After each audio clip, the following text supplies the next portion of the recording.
I'm pretty certain I've said hi to everybody here personally already, but if I haven't, just catch me later. A few words before we begin. There is one word, and it's the most important word that I can say right now, and it's thanks. To all of you.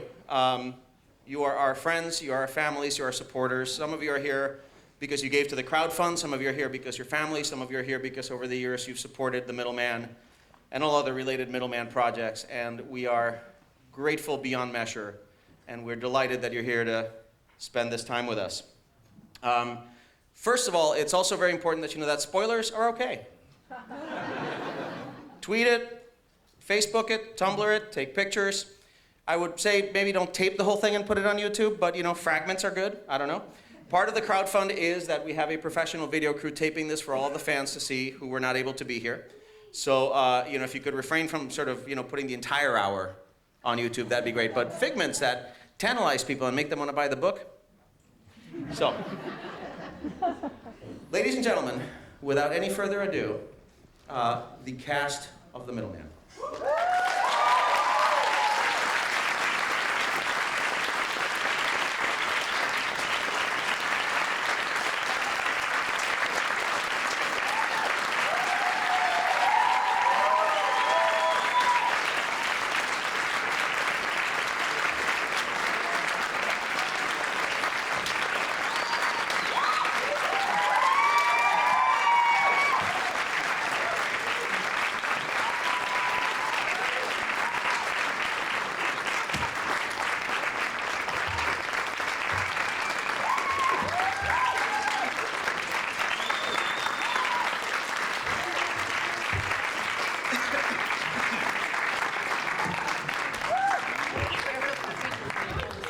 There will now be an awkward period while they figure out where they're sitting. And I will not be introducing them, but they're going to bang into each other, they're going to do all sorts of things. Thank you, good night. It's like we're in front of Congress.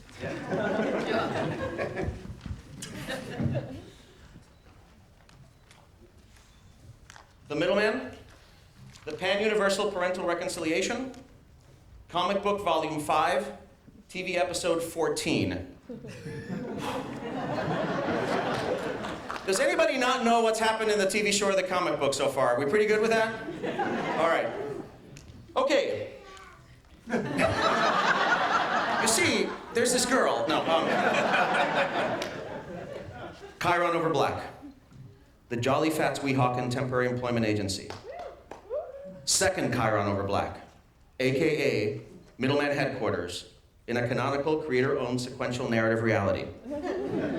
Third Chiron over Black, 12 hours after the death by poison dart of the current Middleman. Fourth Chiron over Black, 12 minutes after his ceremonial burial in the O2STK cryogenics vault. We remain in black as the voices of Comic Book Wendy and Comic Book Ida ring. Poor Clarence. He was one of the best we've had. Clarence? The Middleman. That was his name. Clarence. I don't know how I'm gonna do this. I can't be Clarence. Oh, you wish you could get a promotion off this. Excuse me? You didn't really think the O2STK was gonna let a greenhorn like you go it alone, did you? Wendy Watson, meet your new boss. A shaft of light breaks the darkness to reveal Peter Wallace, Wally Watson, late 20s, dark-haired and handsome, wearing a short olive trench coat, a white shirt and a black tie, black pants and boots. In short, a middleman standing at. Interior, Comic Book Jolly Fats, Ops entrance, day. Comic Book Wendy, dressed in her O2STK dress uniform and cap alongside a similarly clad Ida, stares, her emotions a hurricane. Dad? Hello, Wendy. The two stare at one another for a moment, neither moving from their spot. Comic Book Wendy takes a deep breath, then... A, why aren't you dead? B, where have you been the last 9 years? C, how are you so young? D, are you really a middleman? E, were you always a middleman? F, was the mysterious and as of yet unexplained circumstance in which you allegedly vanished a smokescreen to cover this up? G, does Mom know you're alive?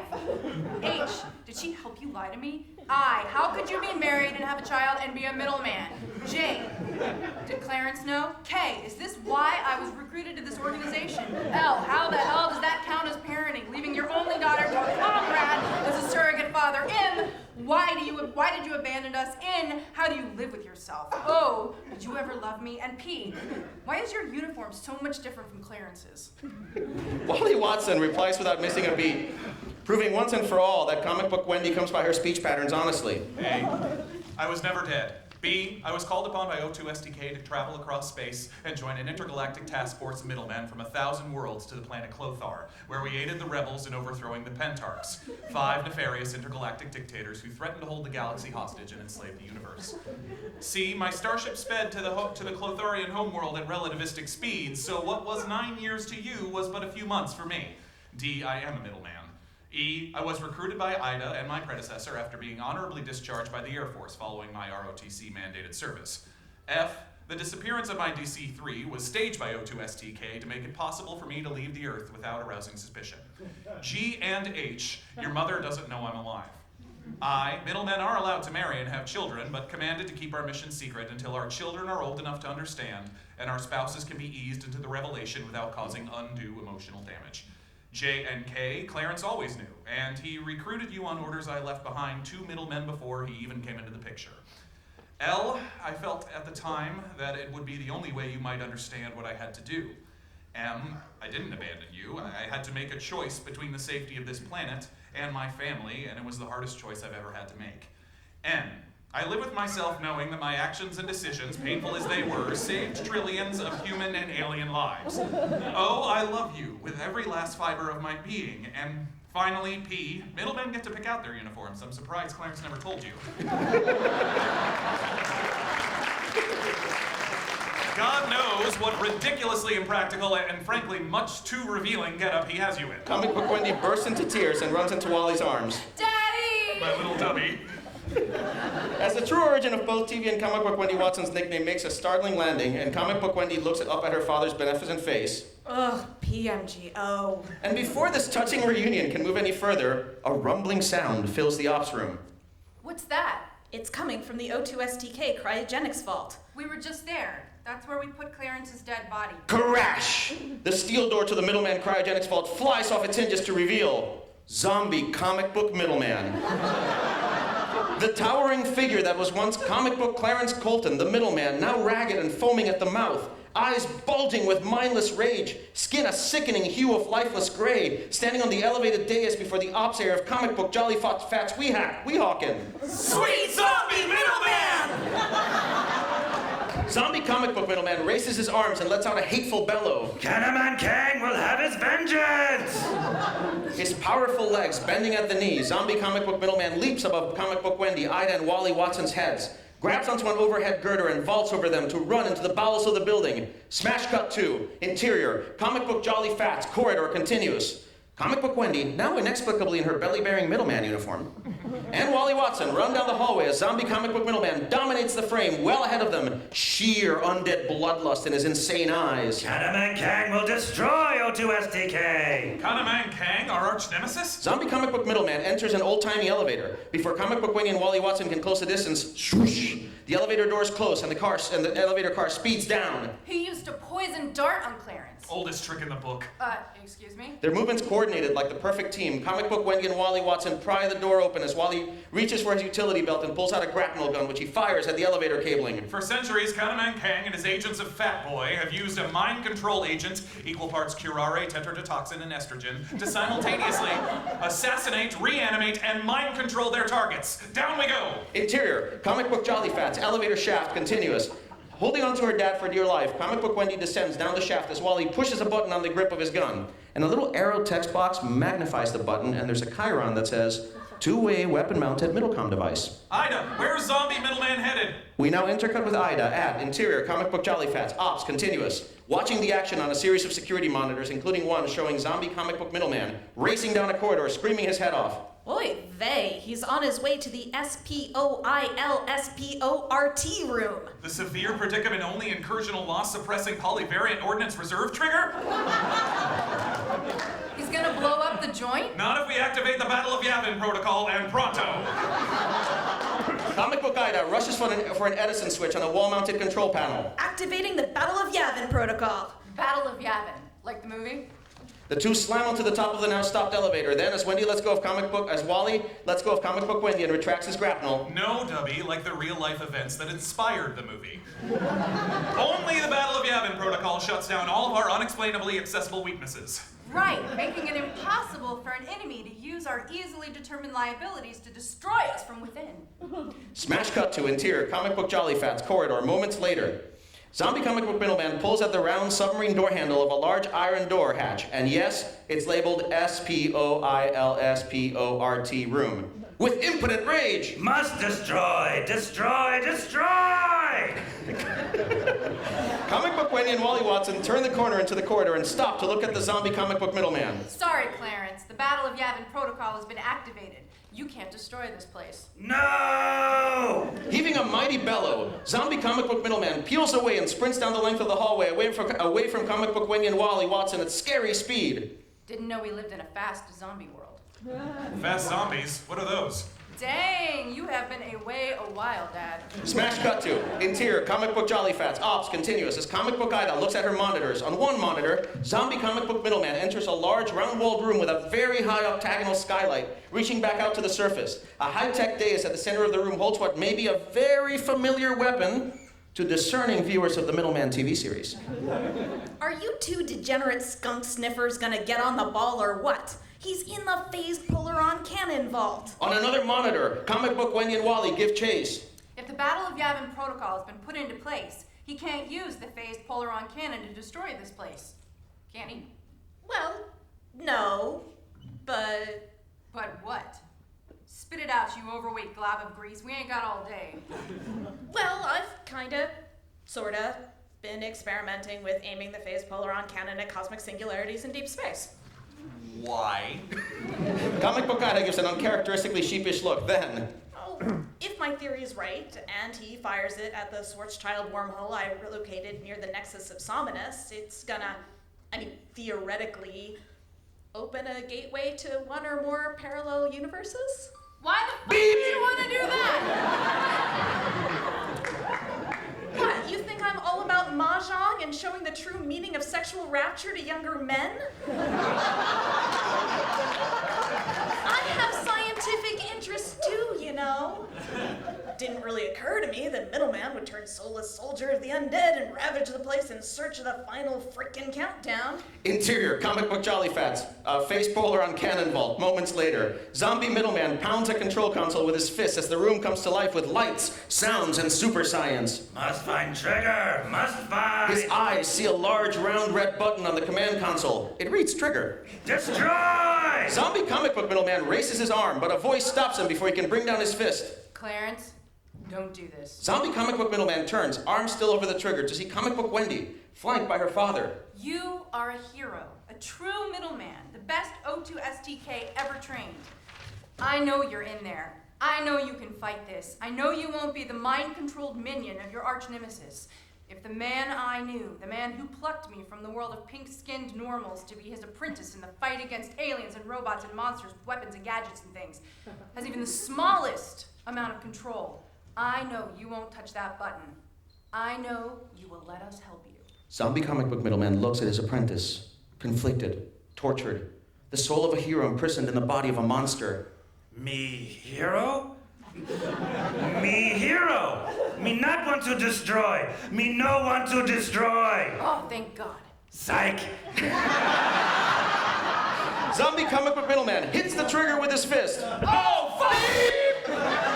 As the face Polaron cannon erupts with a burst of concentrated energy fired up the length of the skylight. Smash cut to exterior comic book Jolly Fats Weehawken continuous. The thick, blinding, sparkling beam of the face Polaron cannon blasts through the skylight glass, taking much of the Jolly Fats Weehawken roof with it. As comic book Wendy and Wally Watson look at the devastating sight, their faces washing out in the white intensity of the weapon fired before them. Fade to white. Chiron over white. The illegal sublet Wendy still shares with a young photogenic artist in a canonical but corporate-owned reality. 9:30 a.m. Fade in. Interior, Wendy and Lacey's loft. Morning. Wendy and Lacey bound down the stairs, full of enthusiasm and high-fiving one another repeatedly. Woohoo! That happened! That happened. You were there to see it. See it. I videoed it. I hope you marked the calendar, because today, 48 hours before Bring Your Parent to Our Crawl, I told Dr. Barbara Thornfield, MD, PhD, off with extreme prejudice. Told her off. Lacey, you used airbending level emotional manipulation to guilt your mother into not only attending Bring Your Parent to Our Crawl, but to also stay at our home. For one night! No staying at the Four Seasons and being driven 2/3 of the way by private car before turning around to go to an emergency meeting of UNESCO. No begging off eating our vegan food because she had a simply gigantic luncheon with Luis Federico Franco Gomez. The president of Paraguay. Dr. Barbara Thornfield, MD, PhD, is going to eat organic hemp fritters and do cruelty-free jello shots at Cassie, the Wendy, and Lacey. Bohemian lifestyle for the In win! your face, mother! The two high-five and hug. And to think that all it took to accomplish that was to threaten to write a memoir that, and I quote, will make Christina Crawford's Mommy Dearest look like Rachel Carson's Silent Spring. Which, now that I think about it, doesn't really make a lot of sense as a threat. I know, right? Not a lick. But you were so forceful, so committed. Your mother and Dr. Barbara Thornfield, MD, PhD, together in the room for the first time. A moment, then. Our crawl! Now we better make this place look as spotless as the Ritz-Carlton, or I'll never hear from her again. The front door opens to reveal a bleary-eyed noser who makes his way to the kitchen and pours himself a cup of coffee. Yo, ladies. Hey, Noser, sup? There's a stain on my notebook where my coffee cup was. Amber drank it again? Like the desert Mrs. Rain. That man is to sweet Java as Dick Cheney is to foreign oil. Hey, any chance I could Bogart your Van Avi? Shut the front door. Noser, you're vacuuming? If Big Daddy Noser and the missus are jumping the pond for their goat farm in Monaco to witness my all-prog rock art crawl edition of Stump the Band, I'm gonna have to make sure my pad doesn't make them feel like they never left. Lacey beelines for a nearby closet, producing, as she speaks, a large, brightly colored and very futuristic vacuum cleaner. You can have the Vanavi after I'm done using the Vanavi. You're using the Vanavi? Lacey, I thought you had ethical reservations against vacuum-based home cleaning. The nice man in the eye says it always works and never loses suction. Because Noser's right. If Dr. Barbara Thornfield, MD, PhD, is coming for Bring Your Parent to Our Crawl, I'm going to use the vacuum cleaner she herself sent her assistant to buy and personally deliver to me on Christmas Day to make sure she can eat off this place. As Lacey scampers off, Wendy's middle watch makes its now familiar alert noise. Yo, boss man, ça va? Intercut with the middleman on her watch screen, standing at ops in the TV universe Jolly Fats Weehawken. Sisters of Sappho Dubby.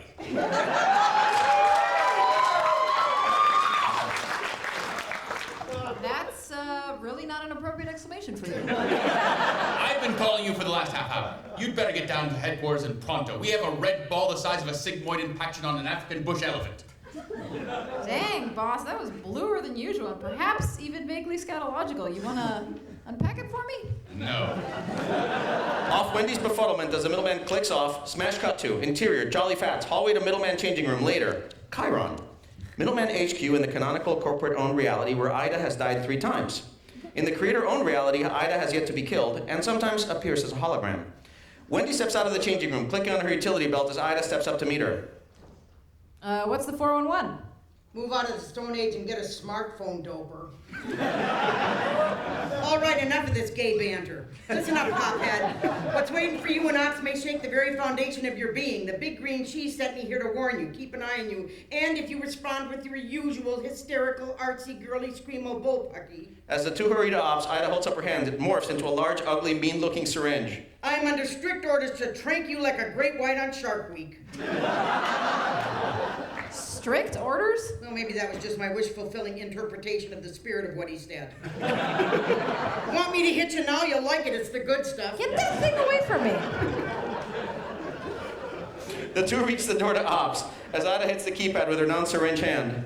Suit yourself, Roach Rider, but what behind this door is gonna blow your ever-loving doobie-devouring brain. The door to ops whooshes open and Wendy's eyes widen as she sees. Interior, Jolly Fats ops, continuous.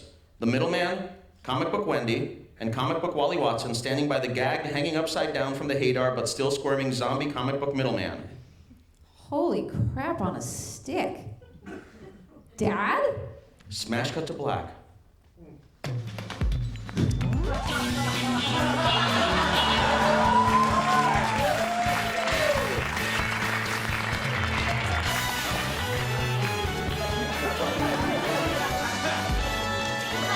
Ready,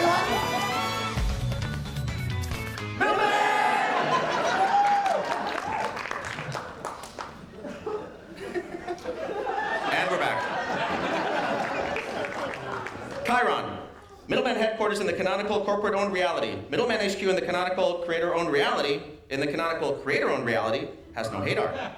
Wendy steps further back in to look at the gathered assembly, now including Ida, who emerges from behind her desk, dressed a little more jauntily than usual. Her ensemble now includes a garish neck scarf. Wendy? Wendy locks eyes with Wally and launches right into it. A, why aren't you dead?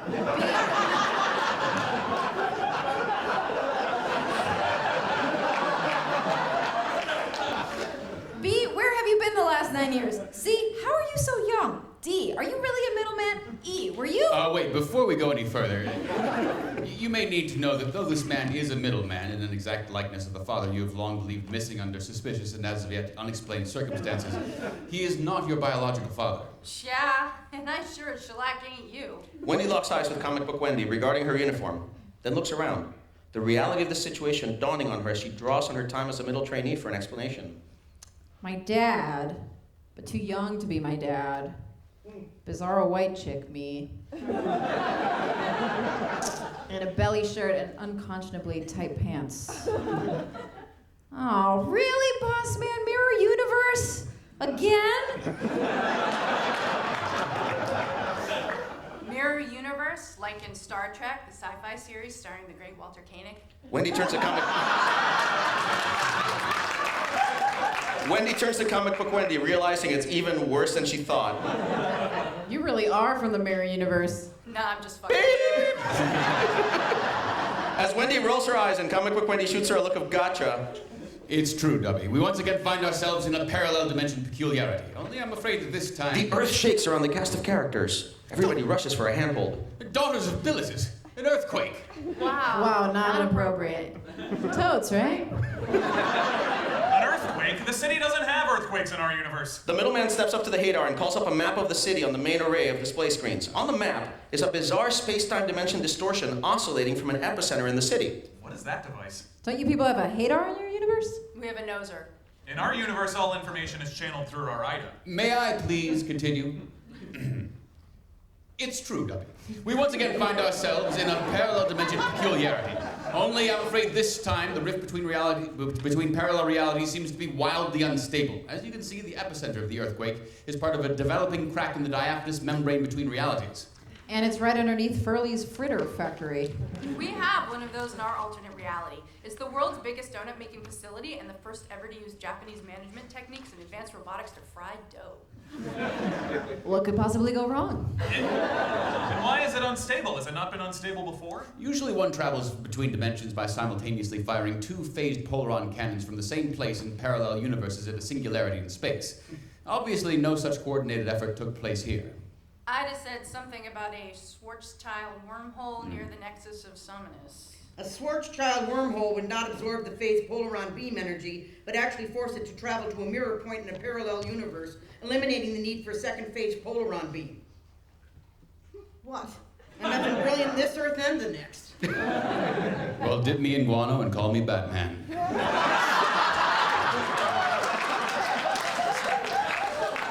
Ida looks up from the other side of the Hadar. Other cities are reporting weird weather patterns and geological upsets. You brownie biters better go check that epicenter on the double. However you two got here, it wasn't according to Hoyle and is playing high holy HE double hockey sticks with the frail fabric of existence. If we don't get you back and pronto, your very presence here could trigger a pan-universal collapse that will destroy the cosmos as we know it. Oh, come on. Seriously? I have art crawl in 47 hours. Art crawl? Awesome. Are you still drawing Asian dudes in airplanes, or are you in your full-on monster phase like me? And my mother is gonna be here in less than... Your mother? You mean my Christine? In this universe, her name is Christina. She never remarried, she never dates, and she misses the hell out of you to this day. Finally, something we have in common. Dubby. Wendy. I can see this is going to be a problem. Why don't we call my Wendy, Wendy Prime? Bitch, and please. The middleman shakes his head, trying to get his bearings. Right. To avoid confusion, why don't we call Caucasian redhead Wendy by the name her father calls her, Dubby, and Latina brunette Wendy as just plain Wendy. My father also called me Dubby. So. Well, Please understand, Wendy, I know your pain, but I don't know this world or what happened to your father in it. I'm sorry. Wendy turns to look at Wally Watson, softening. I'm sorry too. So, Christine, huh? I guess that explains why you're so, the hair. What are you getting at, Paleface? It just so happens that in this universe, Hispanic women are the prominent racial group in the power hierarchy, and the choice of a white male as a middleman is a socially transgressive yet forward-looking cultural gesture.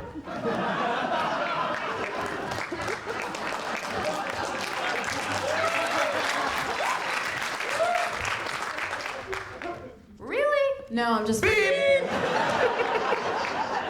Ladies, this frou-frou will have to go way back to the rumble seat for the time being. We have a developing rift between universes. Yes, we do. And no doubt the result of the phase polaron cannon stored in our middle vault being shot at an anomaly in space. Sounds vaguely familiar. And lest we forget a hog-tied parallel reality middleman who has been turned into a wanton warrior of the wastes. Me not wanton, me vengeful. Ida pulls off her scarf and casually jams it into zombie comic book middleman's mouth. And as he bellows, Trout! Don't worry, boss. I'll put this moldy green meatloaf back on ice where he belongs and still have time for a round of scratch the bratwurst with one of my gentlemen callers. PMGO! Right, the rest of us will need to investigate the epicenter of the earthquake and make contact with the one man on Earth with experience and equipment to help us get to the bottom of this particular phased polaron cannon celestial singularity bugaboo. Ivan Avi. the middleman pushes a button. Indeedy-doo-dah. On screen, the image of the city de-res is replaced by an image of Ivan Avi, the mild-mannered, curly-haired, goatee-wearing, wheat-chin villain of The Middleman, episode 112.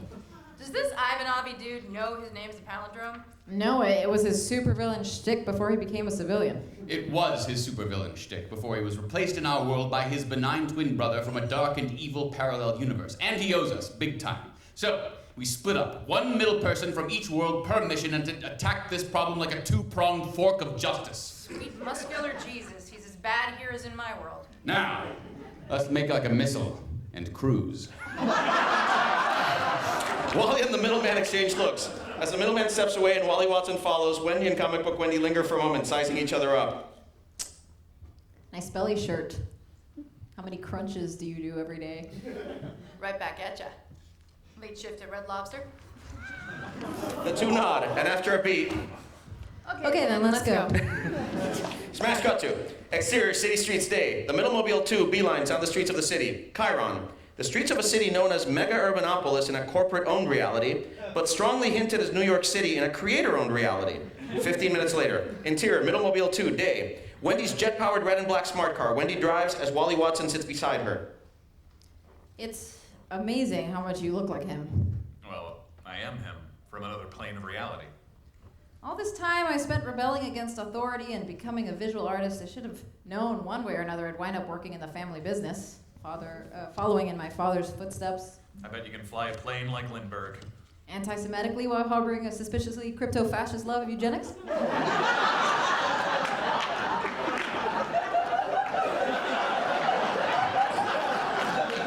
Howard Hughes, Crippled by obsessive compulsive disorder. Amelia Earhart, Tragically. Chuck Yeager. Now you're cooking with jet fuel. You're just like your mother. You don't know the half of it, Wally. Wally.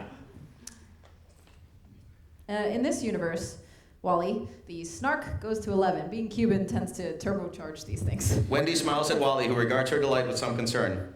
I know why you're beaming, Wendy. I don't beam, I'm ironic. I don't want to see you heartbroken. Your father's fate is as much a mystery to me as... We have Clotharians in this universe. We've dealt with them more than once. And what are they like? Cruel, vindictive, and beset by a crippling lack of taste and haberdashery. Where I'm from, they're the kindest, most tolerant race in the galaxy. And their hats are exquisite. What, your point?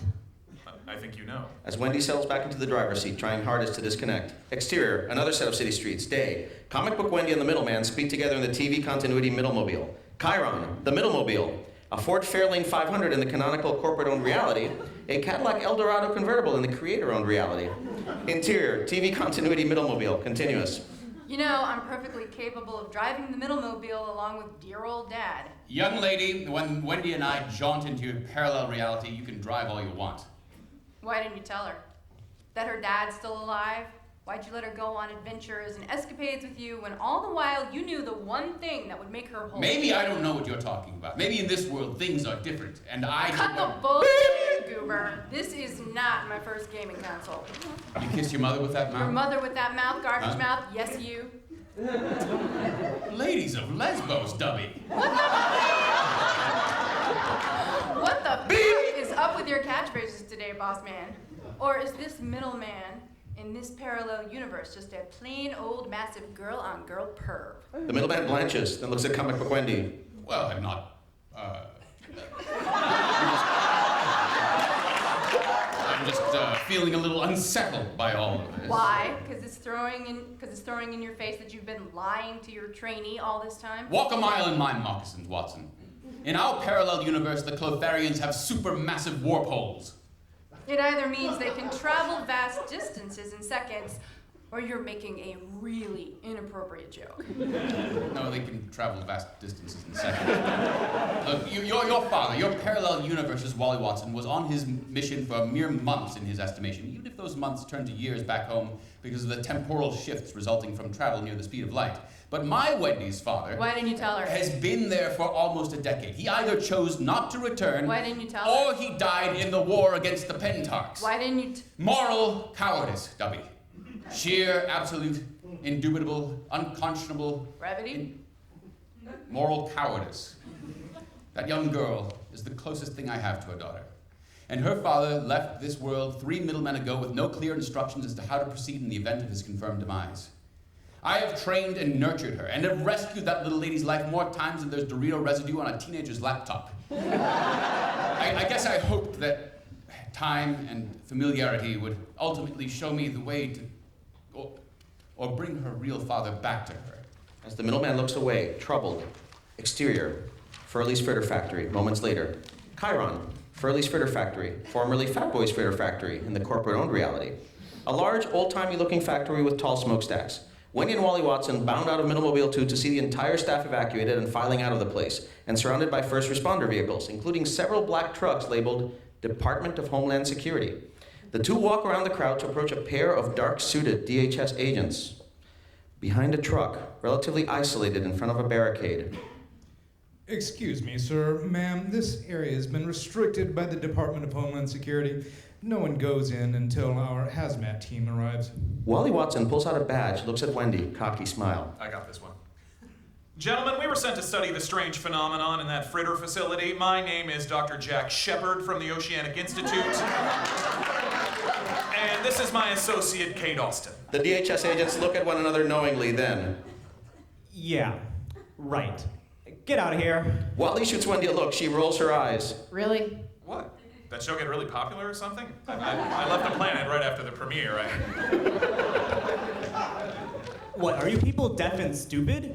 Vamoose! Wendy pulls out a taser gun, fires twin darts, one at each agent, and zaps them down with extreme prejudice. The two men fold over the barrier like potato sacks. Let's go. Exterior, Vanavi Vacuum Vanguard, day. The Middlemobile parks outside this brightly colored vacuum cleaner-shaped edifice. Interior, Vanavi's Vacuum Vanguard, atrium, day. Chiron, Vanavi's Vacuum Vanguard. Home of a vacuum cleaner that never loses suction. Decorated with large, Steve Jobs-like portraits of Ivan Avi, 30, slim, nerdy, curly-haired with a weak chin, intelligent eyes, and a snazzy white suit, posing with his colorful vacuum cleaners. As comic book Wendy looks around, the middleman avidly stares at his BTRS scanner. Avi steps down a semi-spiral staircase in the shape of, you guessed it, a vacuum cleaner hose. Greeting the middleman, standing with his BTRS scanner in full view. The middleman! And who is this? New sidekick? Who you calling sidekick, pencil neck? And that's when the BTRS scanner goes, bored? Easy, Dubby. I'll handle him. Handle me? Why would you ever have to do that? We're friends. I helped pull your last sidekick's beans out of a parallel dimension. The middleman grabs Ivan Avi by the lapel with his non-BTRS holding hand and makes him stare at the BTRS with the other. Enough expository monologuing, my palindromic friend. This vacuum cleaner factory of yours just happens to be buzzing with phased polaron energy on the same day that 2 of my parallel universe compatriots show up and a rip in transdimensional space opens under a donut factory. Sivanavi shrugs. Our world may be about to face a serious pan-dimensional crisis, and, as far as I can see, it has your fingerprints all over it. I know nothing about it. Take a look at my readings. If the amount of phased polaron energy surrounding this place were a Twinkie... This Twinkie would be 35 feet long, weighing approximately 600 pounds. That is a big Twinkie. Chiron. Yup, that was our obligatory Ghostbusters homage. That film rocks in all dimensions. Spit it out, man. What are you doing here? Ivanavi squirms out of the middleman's grasp, throwing up his hands with a sheepish smile. Oh well, I guess someone was bound to figure it out eventually. Figure out what? My secret. Smash cut to interior. Furley's Fritter Factory, main donut atrium, later. Wendy and Wally Watson make their way past a massive and still running donut making device. Think of the conveyor belt at Krispy Kreme as designed by Jack Kirby. Chiron. Furley's Fritter Factory. Man, I want a donut, lemon filled. Anyway, then they discovered that an alien starship crashed on Earth thousands of years ago and the island formed on top of it. For eons, the ship sent out a psychic distress beacon. Only humanity is so primitive we could only misinterpret the signal as a call to Manichaean conflict, which is why the smoke monster kills everyone who isn't worthy.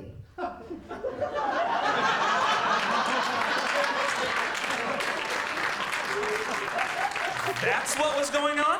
Nah, I'm just fine. Let's move on. That hazmat team's gonna be here anytime. Wally Watson shoots her a look, then, taking in the large donut-making apparatus. Oh, donuts. I miss those only slightly less than you and your mother. That hits her hard. You are not my father. Wally bows his head, an awkward exchange of looks, then. Wow. Too much club, Wendy. This is the single most confusing day in my life, and I saw Cloud Atlas. In the theater. Look! It's a distortion in the fabric of space and dimension! Nice try, Lao Che. No! I mean it! Look! It is a distortion in the fabric of space and dimension! The two of them look ahead to see a distortion in the fabric of space and dimension. Growing to about the size of a doorway, a human being-shaped shadow forms on the event horizon. Someone's coming through. The shadow resolves into... Lacey? You know this person? But it's not Lacey. It's parallel universe Lacey, wearing layers of beaten-up futuristic armor, carrying a large futuristic weapon, hair pulled into a ponytail, an eye patch over her left eye. So you're a middleman here too? I figured you'd be the first line of defense. Okay. Okay, if you know all that, then you know this isn't my first gaming console. How does an environmental activist and confrontational spoken word performer get a hold of a phased polaron cannon? First of all, I have the help of the cleverest physics prodigy in my entire parallel universe. A second shadow appears inside the event horizon and resolves into... Parallel universe Noser? That's right. Also in very dirty futuristic armor and carrying a nasty-looking weapon, a gleaming capsule-style rucksack on his shoulders with an eye patch over his left eye, striding toward them with ominous purpose. Yo, Wendy Watson. What's happening, Noser? Come mothers and fathers throughout the land, and don't criticize what you can't understand. Your sons and your daughters are beyond your command. Wendy, these are your friends? Noser, you're a physics prodigy? Well, yeah. What am I in this parallel reality? The world's most gifted ventriloquist and a Travis Bickle-level fan of progressive Brit rock from the 1970s. Such a waste. And for the record, Dub-Dub, in my universe, I'm not a confrontational spoken word artist or an environmental activist. I'm an eco-terrorist. Noser, set for stun. Parallel universe Lacey and Noser level their weapons and fire as Wendy and Wally Watson fall to the floor. Smash cut to interior, Vanavi Vacuum Vanguard, laboratory, day. The middleman and comic book Wendy enter a massive space at the center of which is... That's the largest phased polaron cannon ever built. Chiron, Vanavi Vacuum Vanguard, home of the largest phased polaron cannon ever built. Looks like it's a lot of phased polaron cannons, a whole array of them. And it is, in fact, the largest phased polaron cannon array ever built. Imagine a phased polaron cannon array as designed by Jack Kirby. Above the phased polaron cannon array is a large round cupola, and the phased polaron cannon array constantly fires pulses of energy into the cupola. Exactly. Chiron, the Navi vacuum vanguard, home of the largest phased polaron cannon array ever built. You seem awfully proud of this. Well, imagine that you're a benign genius from a parallel universe trapped here with no source of income, and you decide that the best way to help humanity is to make the world a cleaner place. What do? We get it. You're an entrepreneur. You created a vacuum cleaner that never loses suction, and you used your earnings to further your experiments and travel to parallel dimensions. Actually, that's not at all what I did. Large Hadron Collider. Don't you get it, Dubby? He put together a massive phased polaron array that simultaneously teleports the dust from people's houses to this central location and then sends it to a parallel dimension. Winner, winner, chicken dinner. And by firing the phased polaron cannon array at an Einstein-Rosen bridge, commonly known as a Schwarzschild wormhole near the nexus of Somnus, I also eliminated the need for a parallel phased polaron cannon in another dimension. Wow, that's fiendishly clever. Dang straight, my entire plan is sheer elegance in its simplicity. No, it isn't. It's Korean soap opera crazy. Millions of satisfied Vanavi vacuum customers can't be wrong. Ivan, is it possible that if someone fired a phased polaron cannon simultaneously from a parallel dimension at the same wormhole, awful things could happen to the fabric of space? If the inexorable march of human ingenuity and centuries of science fiction storytelling have shown us anything, it's that everything's possible. I'm afraid he's right, Middleman. Everyone spins around to see Parallel Universe, Lacey and Noser, weapons at the ready, holding Wendy and Wally Watson bound and gagged in high-tech handcuffs and ball gags as hostages. Lacey? Lacey, Thornfield. Nobody move. We have hostages and we won't hesitate to do what we have to. Mr. Noser? That's Noser. Why? What am I in your universe? An entomology prodigy and also kinda, sorta, white. Wait, who are you people?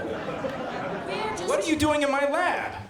We're just travelers from another reality far beyond any you people know or care about. And you must be Ivan Avi, creator of the most efficient vacuum cleaner in history, designer of home cleaning products that work straight out of the box and never fail. Ivan Avi can't help but beam. You're welcome. Set to kill. What? Lacey, don't! But Parallel Universe, Noser, and Lacey, fire! Die, pig, die! Ivan Avi shrieks in excruciating pain, which, if we were on TV, we would demonstrate with the subtle and tastefully nuanced use of the Wilhelm scream. Ivan Avi disintegrates. You killed Ivan Avi. Let's try that again. Ready? Ivan Avi disintegrates. You killed Ivan Avi! Thank you. In a flash, the middleman unholsters his middle gun, steps in front of Comic Book Wendy, and trains the cutlass at Parallel Universe, Lacey and Noser. Drop your weapons at once. Parallel Universe, Lacey and Noser train their weapons on the middleman. Not until we complete phase 2. I will open fire in 1, 2. You wouldn't kill me, sexy boss man. Pillow lips, lover, not after everything we've been through. It's all the middleman can do to keep the memories flooding his mind from clouding his judgment.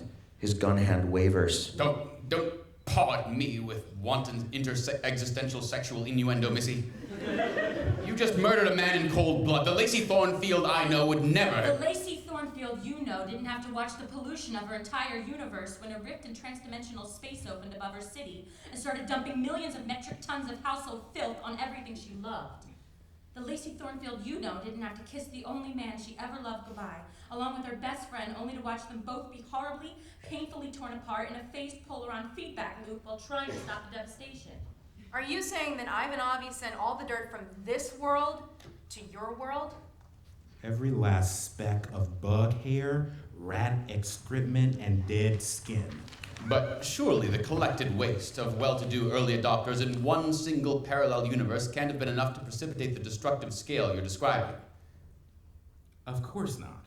Your Ivan Avi wasn't counting on all the Ivan Avis across the Pan-Universal spectrum of consciousness having the same idea that he had. But what he didn't know, what he couldn't have known, is that his actions started a cascade effect across millions of parallel worlds. And in less than a year, all of their Ivan Avis started vacuum cleaner companies and sent their lint, food particles, and cat dander to our dimension. Our entire universe was laid waste in months. As Parallel Universe, Lacey and the middleman draw closer to one another, with the middleman's tone softening as he drops his weapon to his hip while gently nudging hers away, Wendy locks eyes with Comic Book Wendy, communicating. My heart aches for your tragedy, Parallel Universe Lacey and Mr. Noser. But Ivan Avi needed to face justice for his careless greed and reckless abandon, not be executed like a... As Parallel Universe Lacey speaks, she makes even this overwritten and excessively verbose monologue sound like the sexiest tease in recorded history. God, I've missed the sound of your voice, Clarence. The clarity of your mind, your unbending morality. Are your calloused warrior hands as strong in this universe? Is your touch as supple yet commanding? Well,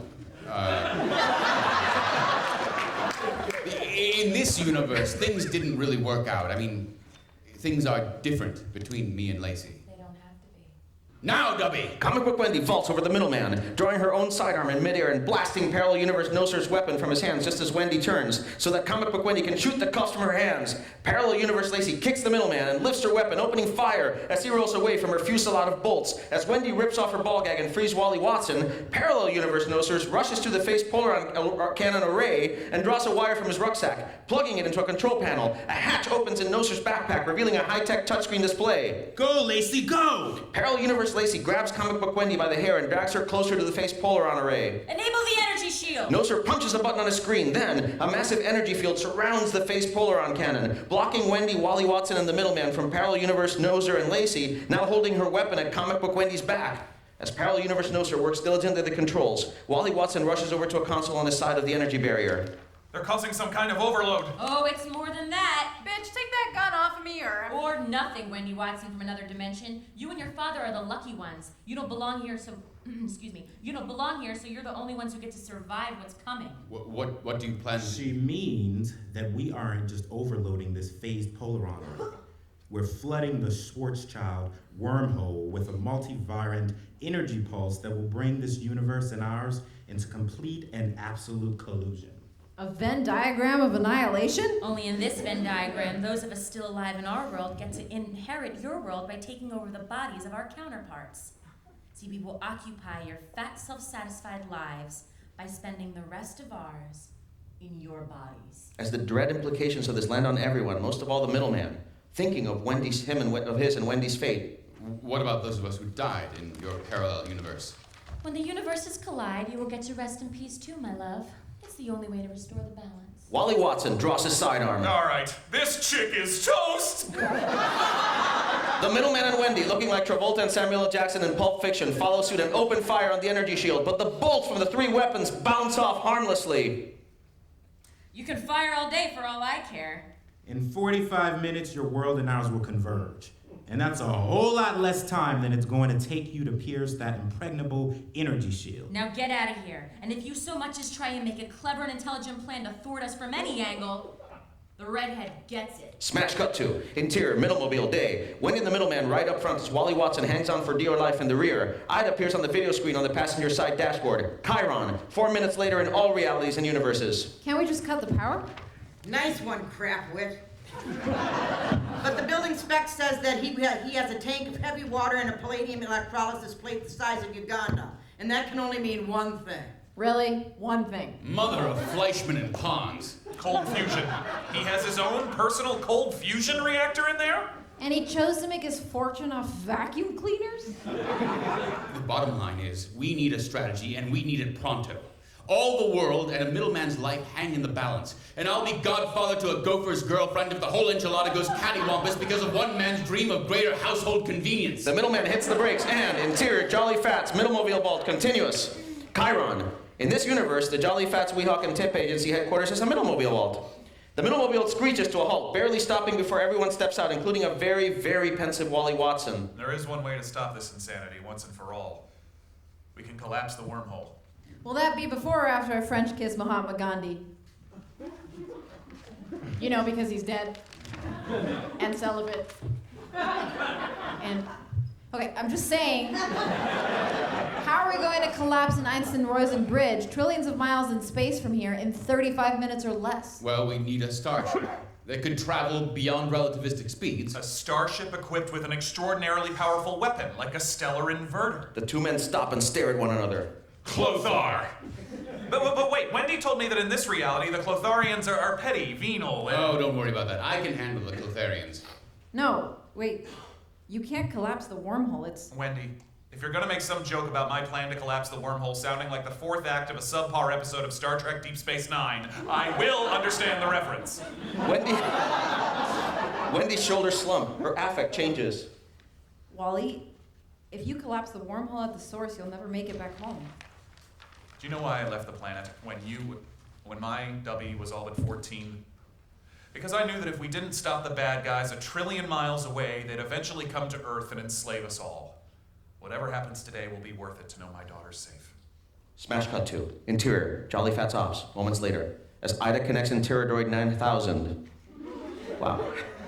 As Ida connects in Terradroid 9000 to the Hadar, the middleman strides in, trailed by Wendy and Wally Watson. Interradroid 9000 is ready to dial. Chiron. There is no Interradroid in the creator-owned reality.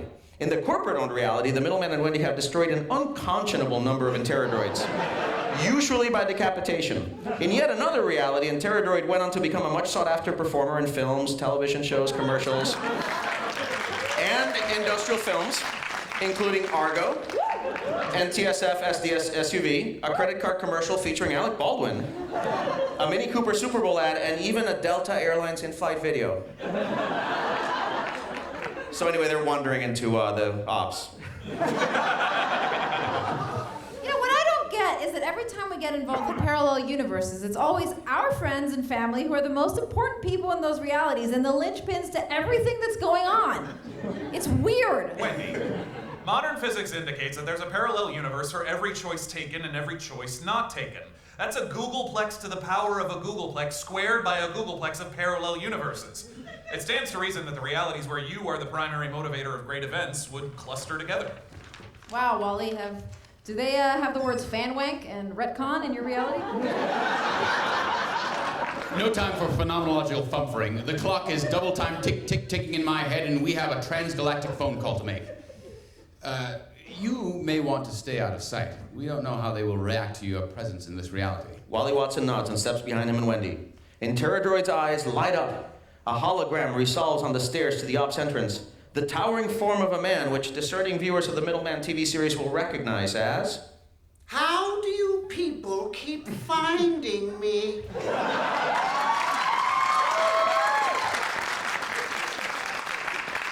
Maximum Aldwyn. Dressed in ornate robes, wearing a massive hat covered with ostentatious ribbons, bedazzled stars, and glittering tassels, Aldwyn looks down at the assembled middlefolk with his usual foppish contempt. I am not Maximum Aldwyn. You dress like an understudy from Priscilla, Queen of the Desert, and you talk like Michael Palin on helium, so... Silence! I have accomplished even greater heights since you Capuchins used your piteous dribs and drabs of outmoded technology and plucky heroism and ingenuity to thwart my scheme to flood your world with nanobots and annihilate your sad and perverted way of life. So now, I must only be referred to as... Extreme Aldwyn. Oh, brother. Very well. Extreme Aldwyn. It is precisely because we stopped you from destroying our world that I must come to you for help. That makes no sense. I am hereby invoking the...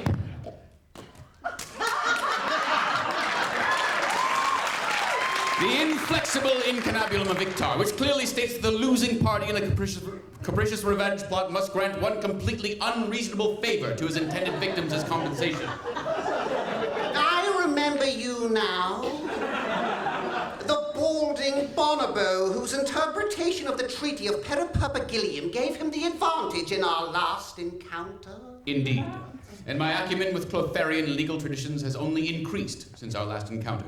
So that's what you do at night. So be it, my backwater alien attorney. What is this accommodation you wish for me to render? The middleman points to Ida, who pushes a button to activate the main display, showing a map of the galaxy. The middleman speaks confidently, never betraying what a total Hail Mary pass he's making.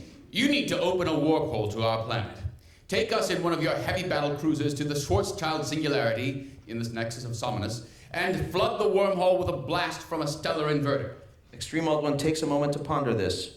Then, Is that all? Well, maybe I can also run your bath and wash your beams for you, you little sheep. Was that a no? In less than 25 minutes, a group of eco-terror radicals from another dimension will send a massive multivariant energy pulse into the wormhole that will bring their universe and ours into complete and absolute collusion.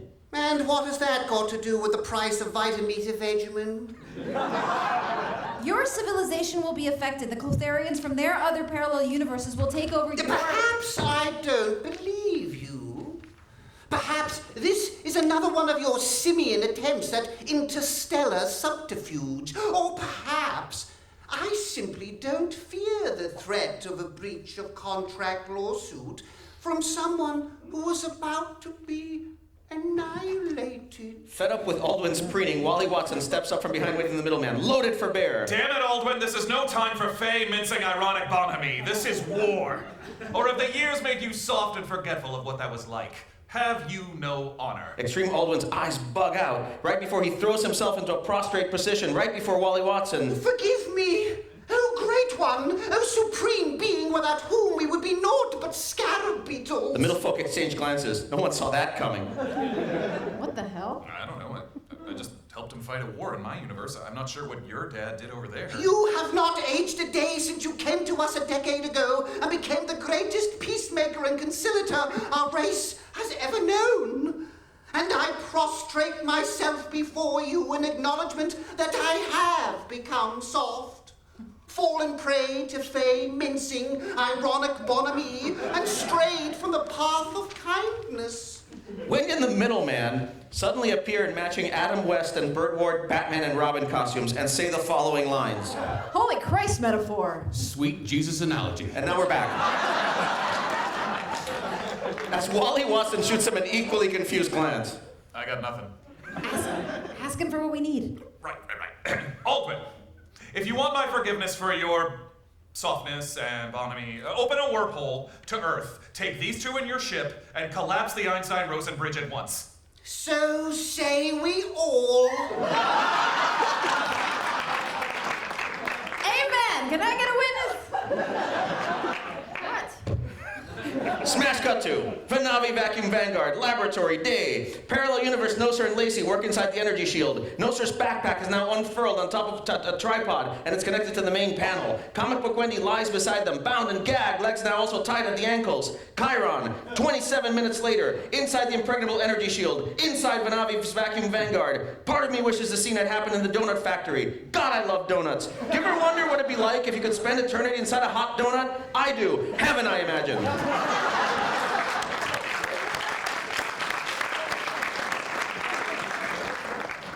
Do we have a firing solution?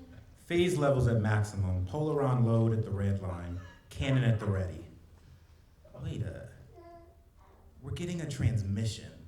Beamed to us from trillions of miles in space. A holographic display lights up before them. Comic Book Wendy's eyes widen as the middleman and Wendy appear like Obi-Wan in Star Wars. Hello, Lacey. This is a message beamed to you from trillions of miles in space. Intercut with interior, Clotharian heavy battlecruiser, bridge, continuous. Wendy and the middleman stand on an upraised platform, lifted up on a thin, Art Nouveau-like spire on the massive Ruritanian bridge of this vast ship. Parallel Universe, Lacey and Noser appear on the giant circular CRT that makes up the ship's forward screen. Behind them, Extreme Aldwyn sits on a floating throne captain's chair that looks suspiciously like a large-scale version of his hat. His minions work on tiered platforms. Imagine the bridge of the Cygnus from the black hole as drawn by Alex Raymond. I hope you aren't calling to threaten me, sexy boss man. It's not a threat, Lacey. It's a Billy Martin. Second chance? No way. You pass. Fire that phased Polaron cannon array and we will collapse the wormhole, causing a feedback loop that will overwhelm your shield and destroy you. Stand down and we will make sure that the attack on your world ends and never happens again. We've heard that promise before. We will die trying. You already have. Stand down, Lacey. Please. You're bluffing. No, we're not. On your lover. Don't make us do this. On your best friend. Then let us help you. I'm holding a valuable hostage. A tense beat as the two hold each one another's eye line. Then, My best friend would never hold a hostage. So be it. Dubby.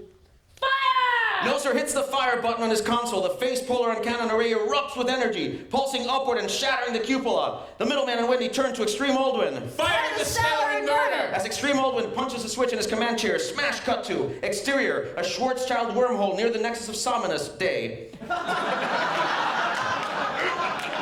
It's for production, what? Okay.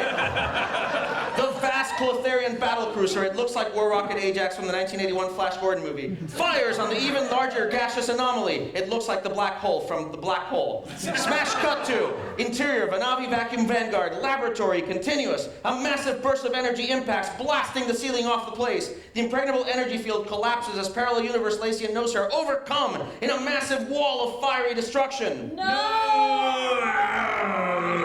And as Parallel Universe Lacey and Noser are disintegrated and the wall of death closes in on the helpless comic book Wendy, vroom! Wally Watson flies to the destruction at incredible speed, riding to the rescue in the Middle Hog. And he looks like a brilliant knight in shining armor, doing for his daughter what his absence from her life has kept him from doing for 9 years. Chiron. Thus far, the Middle Hog was only establishing a parallel universe in the corporate-owned reality.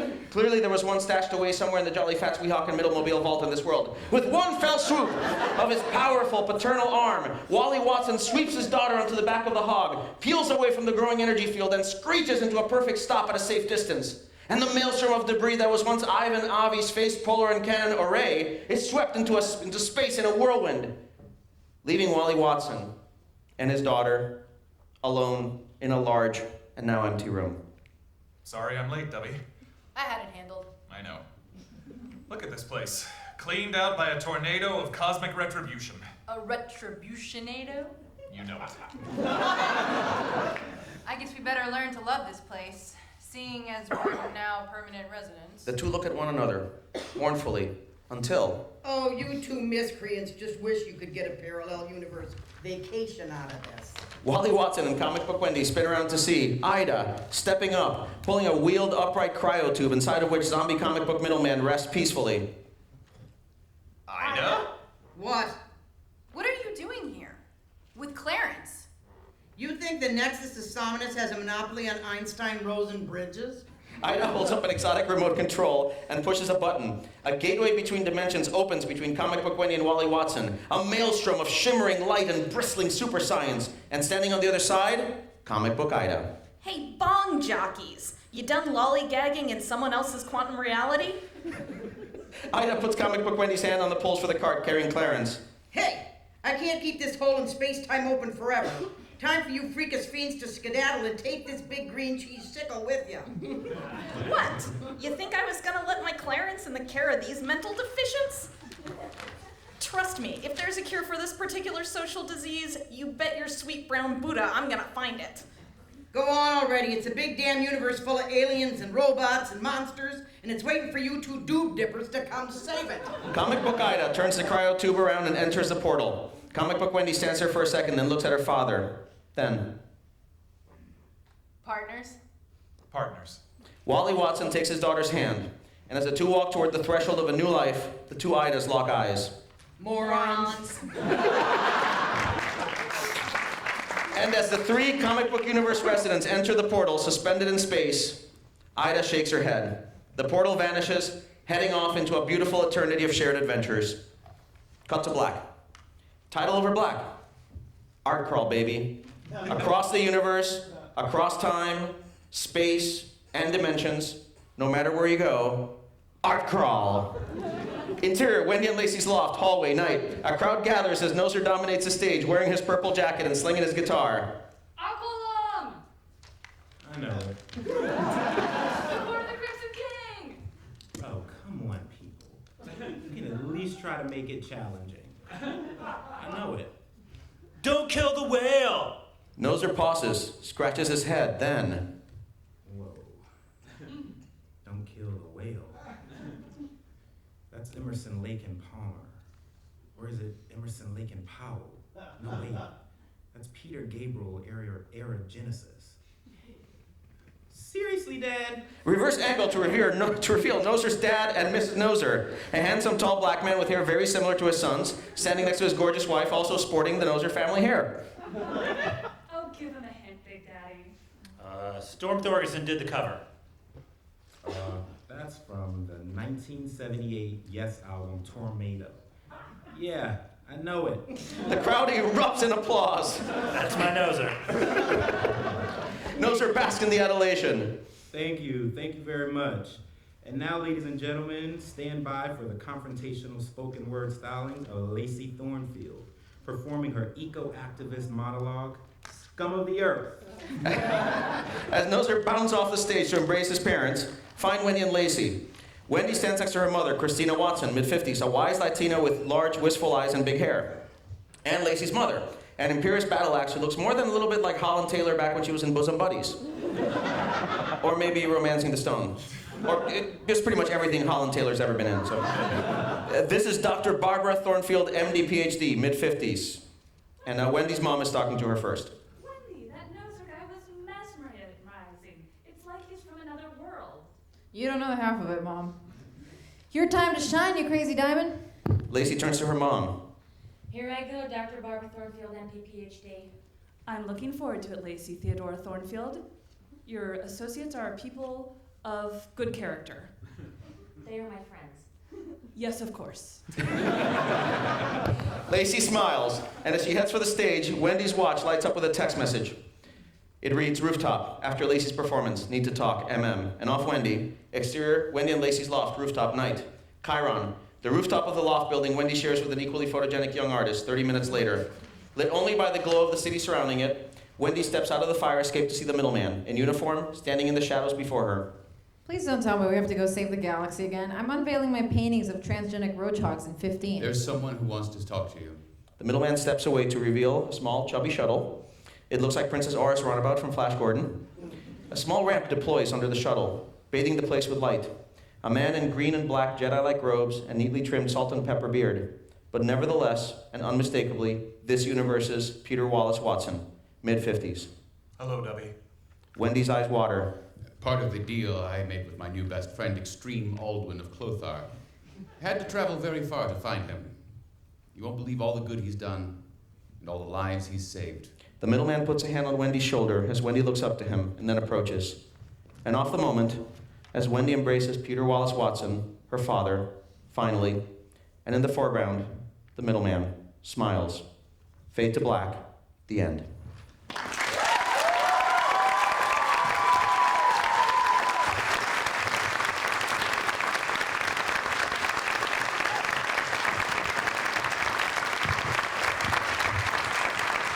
So I'd like to introduce our cast. First, as our Homeland Security agents, which is a role which they will also appear in our comic book later this year, we have Sunil Patel and Michael Roach.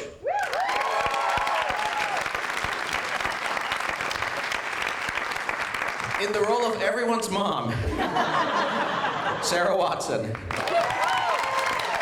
whom you may remember as the writer of the Terracotta Warrior episode and the Sorority House episode.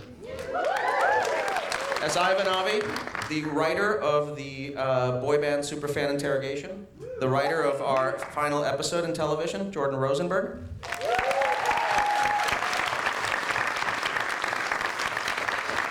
As Zombie Middleman, the writer of the Vampiric Puppet Lamentation and our Zombie Trout episode, Andy Reaser.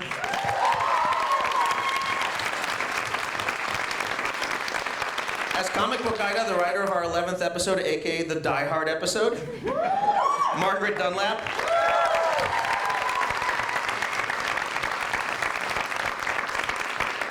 As Extreme Aldwyn, the amazing Alan Smyth. As Wally Watson, Morgan Peter Brown. As Comic Book Wendy, the always delightful Amber Benson. As Mr. Noser, Jake Smolett.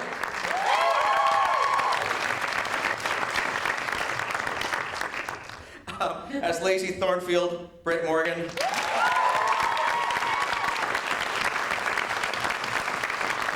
As Ida, the ever so pleasant Mary Pat Gleason. As Wendy Watson, Natalie Morales. And of course, the middleman, who else? Matt Keeslar.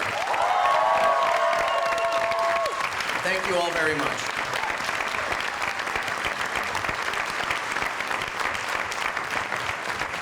So now we're gonna sign autographs, starting with our top tier donors, and you're welcome to mill in the theater. Enjoy. Wait, we gotta thank this guy over here, who is the brain